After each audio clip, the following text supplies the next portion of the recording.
कैकेयी प्रसंग एवं राम वनगमन। कौशल्या की दासी ने मंथरा को ताना मारा तो उसके दिल में मत्सर जाग उठा। वह ईर्ष्या की अग्नि में जलने लगी।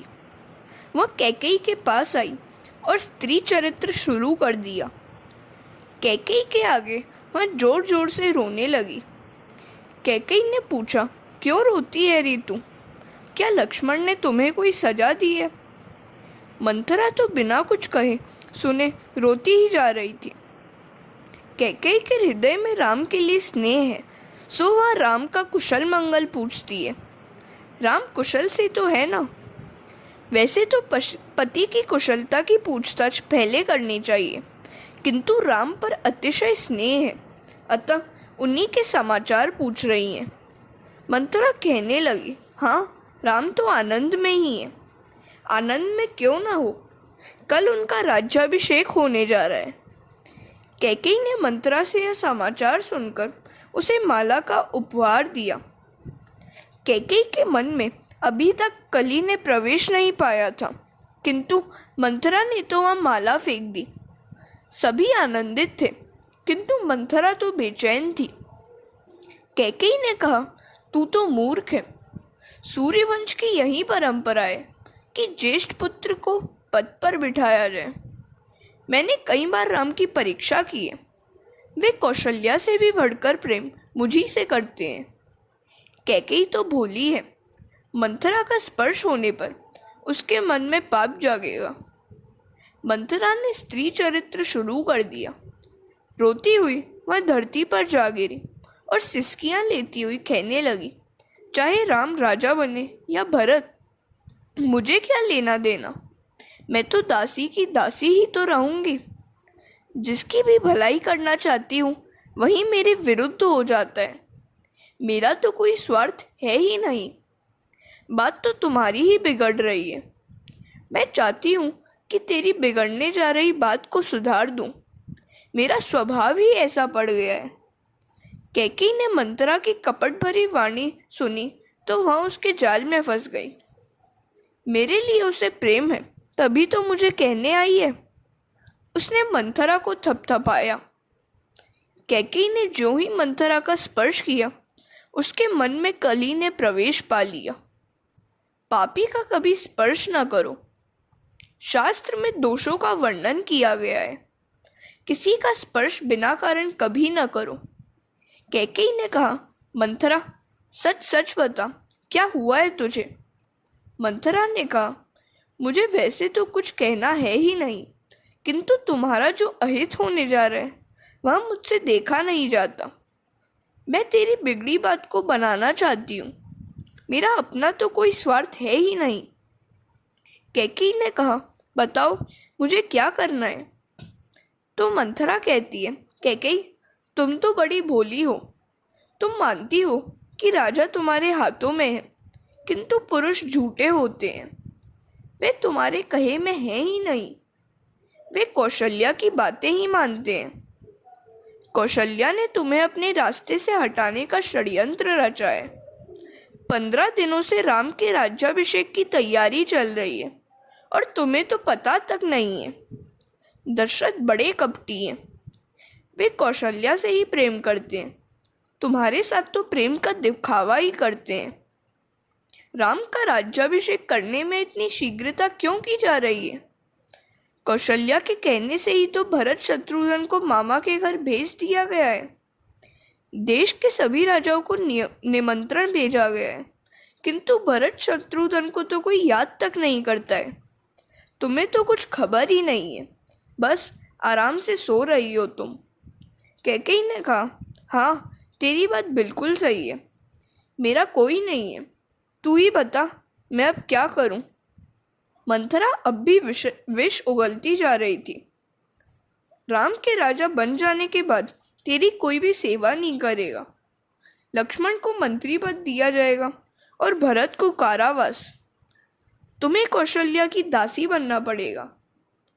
तुम्हारा रानी पद छीन लिया जाएगा। कौशल्या राजा को तुम्हारे अधीन रहने देना नहीं चाहती। मुझसे तो यह सब देखा नहीं जाता। कैकेयी ने कहा, मैं कर ही क्या सकती हूँ? 3 दिन से मुझे बड़े अशुभ सपने दिखाई दे रहे हैं। वे अशुभ स्वप्न उसके विधवा होने की पूर्व सूचना ही थी, किंतु वह समझ नहीं पा रही थी। वह तो इतना ही सोचती थी कि मेरे भरत की दुर्दशा होने जा रही है। मंथरा ने कहा, बाजी अब भी तुम्हारे हाथों में है। तुम्हें राजा से 2 वरदान मांगने हैं, वे तुम आज ही मांग लो। कैकेयी ने कहा, क्या मांगूं मैं? मंथरा ने कहा, एक वरदान यह मांगो कि अपने भरत को राजा बना जाए, और दूसरा वरदान मांगो कि रामचंद्र को 14 वर्ष का वनवास दिया जाए। वस्त्राभूषण का त्याग करके कोप भवन में चली जाना। जब दशरथ तुम्हारे इस रूप से कातर हो जाए, तब वे तुम्हें किसी भी वस्तु के मांगने का अनुरोध करेंगे। वे राम की कसम खाएंगे। बड़ी सावधानी से काम लेना। वे राम को वनवास देने के लिए वैसे तो तैयार होंगे ही नहीं, सो उनको राम की ही कसम से बांध लेना। भूपति राम शपथ जब करहीं, जब वे राम की शपथ ले तभी अपने 2 वरदान मांग लेना। हरे कृष्णा। कैकेयी वैसे तो बड़ी भोली थी, किंतु कुसंग तो हर किसी को बिगाड़ देता है। कुसंग के कारण कैकेयी की मति भ्रष्ट हो गई और वह अनर्थ करने को तैयार हो गई। कैकेयी ने कोप भवन में जाकर अपने आभूषण आदि उतार फेंके और क्रोधित मुद्रा करके धरती पर ही सो गई। वह वीरांगना थी, सो राजा को प्रिय थी। वे राजसभा की समाप्ति के पश्चात प्रतिदिन कैकेयी से मिलने के लिए आते थे। आज उन्होंने आकर देखा तो कैकेयी का पता ही नहीं था। राजा को समाचार मिला कि कैकेयी तो कोप भवन में पड़ी हुई है। वे धैर्य धारण करते हुए वहां आए और पास बैठकर कैकेयी का स्पर्श ही करने जा रहे कि उसने बिगड़ कर कहा, मुझे मत छूना। कैकेयी ने अपने पति का अपमान किया। दशरथ जी ने कहा, मैं तुम्हारे लिए आनंदमयी समाचार लेकर आया हूँ। एक बार तुम ही ने कहा था कि आप अब वृद्ध हो चले हैं, सो राम को राज्यासन पर बिठाकर निवृत्त हो जाइए। मैंने तेरी बात मान ली है। कल राम का राज्याभिषेक होने जा रहा है। क्या राय है तेरी? भरत स्वरूप है वैराग्य का और शत्रुघ्न स्वरूप है सद्विचार का। यदि वे दोनों दशरथ के पास होते तो दशरथ कैकेयी के कहने में नहीं आते, किंतु वे दोनों पास नहीं थे, सो कैकेयी के कहने में आ गए। सभी प्रकार की अनुकूलता होते हुए भी यदि मन किसी भी विषय में नहीं जाए, वही सच्चा वैराग्य है। भरत का वैराग्य दिव्य है। संपत्ति प्राप्त होने पर भी संपत्ति का मोह न जागे, वही वैराग्य है। भोज्य पदार्थ न मिलने पर उपवास करना निरर्थक है, किंतु भोजन के लिए मिष्ठान्न सामने हो फिर भी जो संयम निभाए, वही वैरागी है। ईश्वर के चरणों में वास करना ही उपवास है। जो ईश्वर के चरणों में बसने की इच्छा रखता है, उसे देह धर्म भूख प्यास का भान भूलना ही पड़ेगा। भूख प्यास भुलाकर ईश्वर के चरणों में बसा जा सकता है। भरत जी का वैराग्य अपने पास रखो। जो अपने पास भरत जी जैसा वैराग्य और शत्रुघ्न जैसा सद्विचार नहीं रखता, वह कैकेयी की कुबुद्धि के अधीन हो जाता है।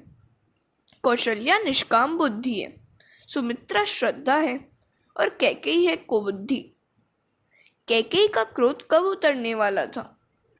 दशरथ जी ने उससे कहा, जो चाहे सो मांग लो, मैं तेरे अधीन हूँ। मैंने आज तक कभी राम की कसम नहीं खाई। आज राम की कसम खाकर कहता हूँ कि तू जो कुछ मांगेगी मैं अवश्य दूंगा। दशरथ राजा राम की कसम में बंध गए तो कैकेयी ने कहा, आपको याद ही होगा कि मुझे 2 वरदान आपसे लेने हैं। मैं आज वही मांगना चाहती हूँ। दशरथ ने कहा, अरे 2 क्या 4 मांग ले। कैकेयी ने कहा, कहीं आप देने से इनकार कर दे तो? दशरथ जी ने कहा, रघुकुल रीति सदा चली आई, प्राण जाए पर वचन न जाई। मेरा वचन कभी मिथ्या नहीं हो सकता। जो चाहे सो मांग ले। कैकेयी जानती थी कि राम कल वन में जाएंगे, तो आज मैं श्रृंगार कैसे करूं? मेरा राम रावण का नाश करके राज्य संभाले, इसी में उनकी शोभा है। झगड़ा होता है स्वार्थ और लोभ के कारण। वनवास के बिना जीवन में सुवास नहीं आने हैं। तपश्चर्या के बिना जीवन सुवासित नहीं हो पाता। राम युवावस्था में ही वनवासी बने। काम ही रावण है, या रावण सभी को रुलाता है। सभी को रुलाए वही रावण है। रावण अर्थात काम जीवमात्र को रुलाता है। ऐसे रावण को मारने के लिए तपश्चर्या द्वारा जीवन में सात्विकता प्राप्त कर लेनी चाहिए। हरे कृष्ण। कैकेयी की कुबुद्धि ही राम के वनवास के लिए कारणभूत है। कैकेयी ने प्रथम वरदान मांगा, भरत का राज्याभिषेक किया जाए। मंथरा ने कैकेयी से कहा था कि यदि राम के वनवास की बात पहले कह देगी तो राजा मूर्छित हो जाएंगे, और यदि उनकी मृत्यु हो गई तो दूसरा वरदान बाकी ही रह जाएगा। दशरथ ने कहा, तेरी इच्छा ही है तो भरत का ही राज्याभिषेक करेंगे। अब दूसरा वरदान भी मांग ले। कैकेयी ने कहा, तापस वेश विशेषी उदासी, 14 बरिस रामू बनवासी। इस दूसरे वरदान को सुनकर राजा निस्तेज होकर मूर्छित हो गए। वे मूर्छावस्था में सीताराम सीताराम बोलने लगे। मूर्छा से जब जगे तो कहने लगे, कैकेयी तूने यहाँ क्या मांगा? मेरे राम को वन में क्यों भेज रही है तू? उसने तेरा कौन सा अपराध किया है? राम जैसे सरल बालक को वन में कैसे भेजें? मेरे राम को मेरी आंखों से दूर न कर। मैं राम के बिना जी नहीं सकता। जिए मीन बरु वारी बिहीना, मनि बिनु फनिकु जिए दुख दीना। कहूँ स्वभाव न छल मन माही, जीवनु मोर राम बिनु नाही। संभव है कि मछली पानी के बिना जी सके, या सर्प मणि के बिना दुखी दीन होकर जी सके, किंतु मैं साफ साफ कहता हूँ कि राम के बिना जीना मेरे लिए अशक्य है। मेरा जीवन राम दर्शन के अधीन है। अब मैं कुछ अधिक तो जीऊंगा नहीं। तुम्हें और मुझे लोग क्या कहेंगे? कैकेयी, भरत का राज्याभिषेक चाहे किया जाए, किंतु राम को अयोध्या में ही रहने दे। मुझे लगता है कि तुझे बिना कहे कि राज्याभिषेक की तैयारी की जा रही है, अतः तू गुस्सा कर रही है। किंतु सच कहता हूँ कि कौशल्या ने मुझसे कुछ भी नहीं कहा है। कैकेयी ने कहा, कौशल्या और राम कैसे हैं वह मैं अच्छी तरह जानती हूँ। आप अपने वचन का पालन करने से क्यों कतराते हैं? आपकी रघुकुल रीति कहाँ चली गई? दशरथ ने कैकेयी को मनाने का बहुत प्रयत्न किया, विनती की, किंतु वह कम मानने वाली थी। अंत में बड़े दुख से राजा दशरथ ने कहा, कैकेयी तेरा भी क्या दोष है? मेरा काल ही तेरा रूप लेकर आया है। अब भी कहता हूँ कि मान जा। अपने राम के बिना मैं एक क्षण भी जी नहीं सकूंगा। किंतु कैकेयी तो अब निष्ठुर ही हो गई थी। वह नहीं मानी। दशरथ जी ने कहा, कलमुही हट जा मेरे सामने से। मुझे विश्वास है कि भरत कभी राजा बनने वाला नहीं है। 14 वर्षों के बाद राम ही राजा बनेगा। आज विधाता ही प्रतिकूल है।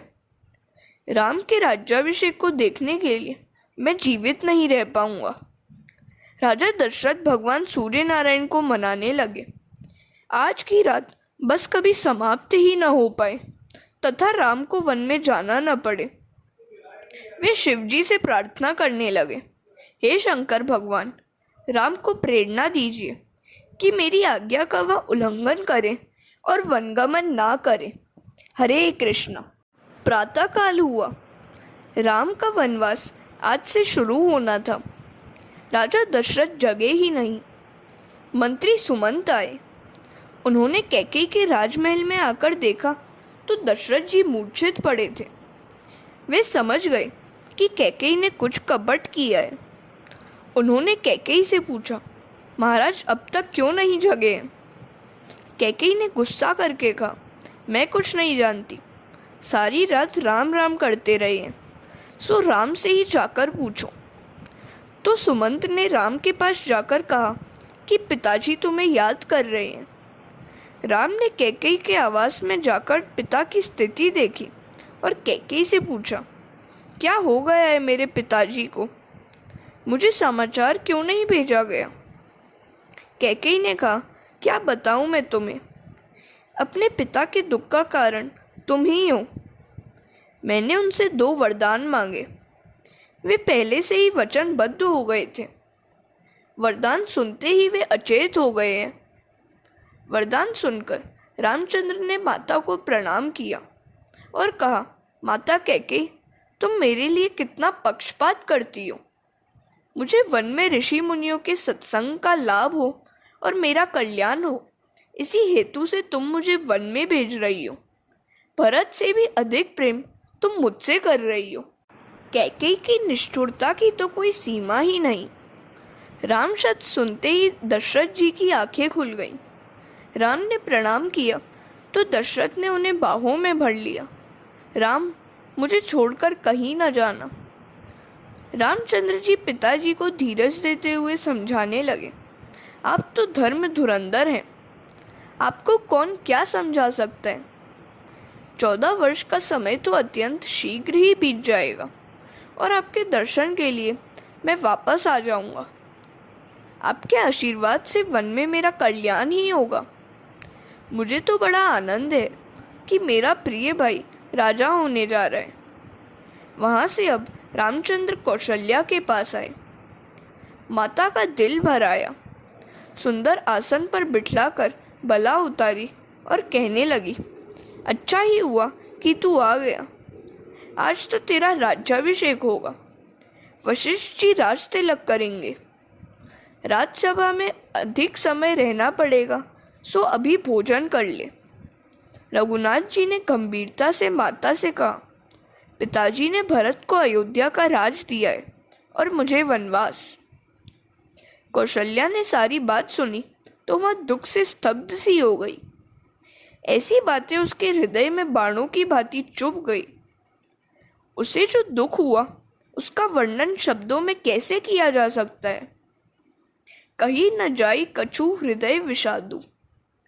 किंतु कौशल्या ने अपने को संभालते हुए कहा, भरत राजा बने, तू वनवासी बने, यह तो ठीक है, किंतु तेरे जाने के बाद पिताजी का क्या होगा? आज तो स्थिति ऐसी हो गई है कि बड़ा भागी वन अवध अभागी। मैं तेरे साथ वन में जा नहीं सकती क्योंकि मेरा पातिव्रत धर्म अनुमति नहीं देता है। पुत्र वन के देवता तेरी रक्षा करें। हरे कृष्णा।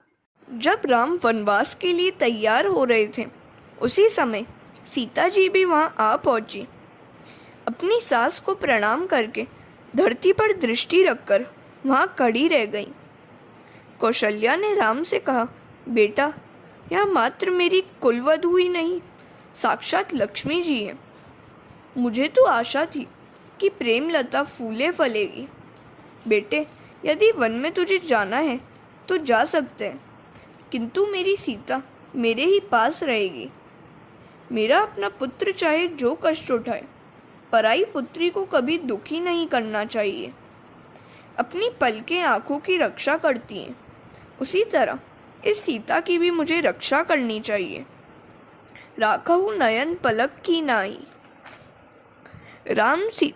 राम ने सीता से कहा, तुम यहीं घर में रहोगी तो माता को प्रसन्नता होगी। सास ससुर की सेवा करना भी तो तुम्हारा धर्म है।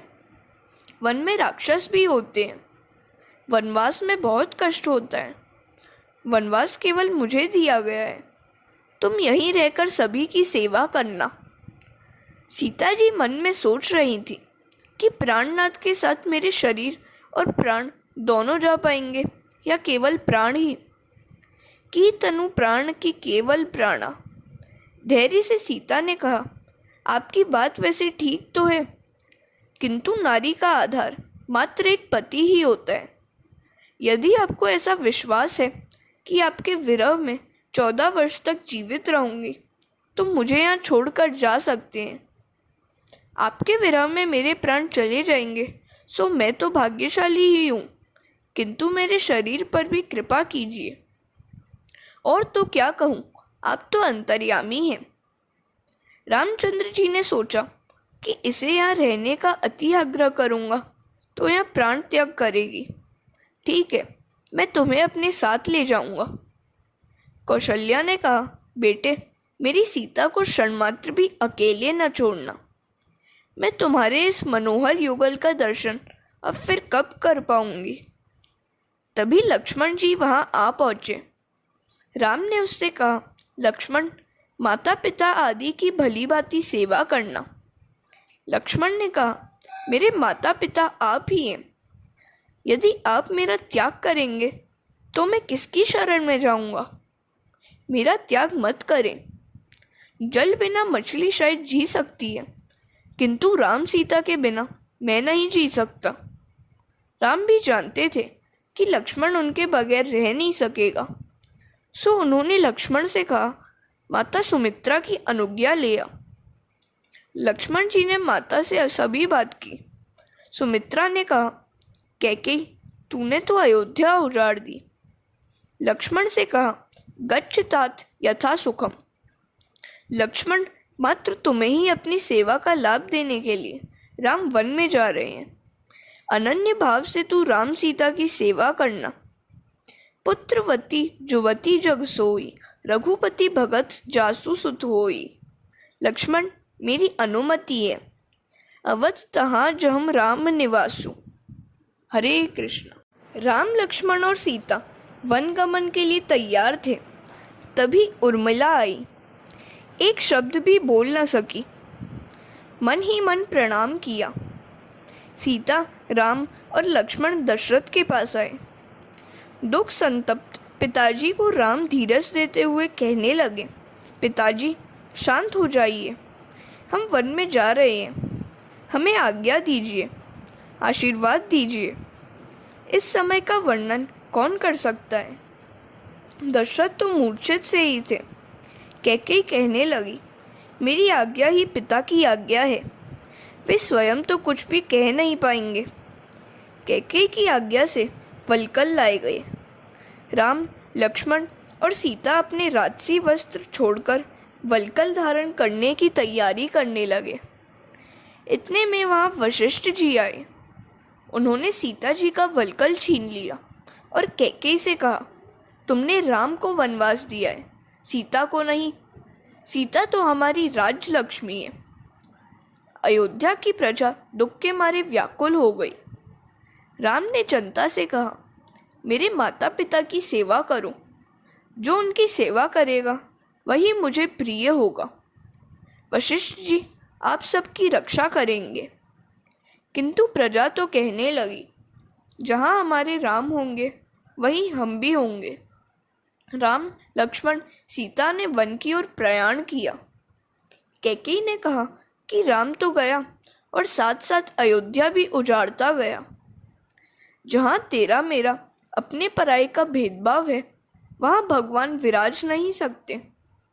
दशरथ मूर्छा से जागृत हुए तो उन्हें समाचार मिला कि राम वन की ओर चले गए हैं। ओह, मेरा राम गया तो मेरे प्राण क्यों अब तक बाकी रह गए हैं। अजहु न रिक्से प्राण कठोर। मंत्री जी, मेरा सुवर्ण रथ ले जाओ।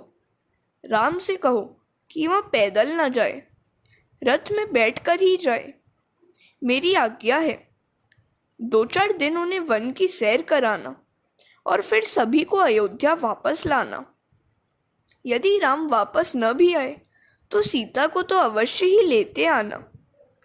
दशरथ की इस आज्ञा को शिरोधार्य करके मंत्री सुमंत रथ लेकर राम के पास आए और कहा, आपके पिता की आज्ञा है कि वन पैदल नहीं, रथ में बैठकर जाइए। अयोध्या उजड़ गई है। सभी तमसा नदी के किनारे आए। मध्य रात्रि का समय है। सभी गहरी नींद में हैं। राम ने मंत्री जी से कहा, सब सोए हुए हैं, धीरे से रथ चलाइए कि जिससे कोई जाग न जाए। हम यहाँ से चल दें। भगवान शंकर को प्रणाम करके रामचंद्र जी ने वहाँ से आगे प्रयाण किया। प्रातः काल हुआ तो राम का रथ श्रृंगवेरपुर के पास आ गया था। इधर प्रजाजनों ने जाकर देखा तो राम का कहीं पता ही नहीं था। वे सब व्याकुल होकर विलाप करने लगे। श्रृंगवेरपुर के राजा को राम के आगमन का समाचार मिला। गुहक वहां आए। प्रभु ने गुहक का स्वागत किया। गुहक ने रामचंद्र जी से निवेदन किया, मेरा राज्य आपका ही है, मेरे यहाँ पधारिए, मेरे नगर को पावन कीजिए। रामचंद्र जी ने कहा, 14 वर्ष तक मैं किसी भी नगर में प्रवेश नहीं कर सकता। एक दिन व्रत किया और दूसरे दिन फलाहार। रामचंद्र जी मंत्री जी से कहने लगे, अब आप अयोध्या वापस लौटे। विपत्ति के भी समय में महापुरुष धैर्य रहित नहीं होते। मेरे पिताजी से मेरा प्रणाम कहना। सुमंत ने कहा, सीता जी को तो मेरे साथ भेजिए। सीता जी दशरथ जी का बड़ा आधार होंगी। सीता जी ने कहा, मंत्री जी मैं नहीं जाऊंगी। मैंने जनकपुरी का वैभव भी देखा है और अयोध्या का भी देख लिया। मैं तो वहीं रहूंगी जहां मेरे पति को रहना है। सुमंत अकेले ही लौट गए। राम ने राजा गुहक से वट वृक्ष का दूध मंगवाकर केश में डाला और जटा बनाई। रघुनाथ जी तपस्वी हो गए। गुहक यह देख न सके और मूर्छावश धरती पर जा गिरे। हरे कृष्ण।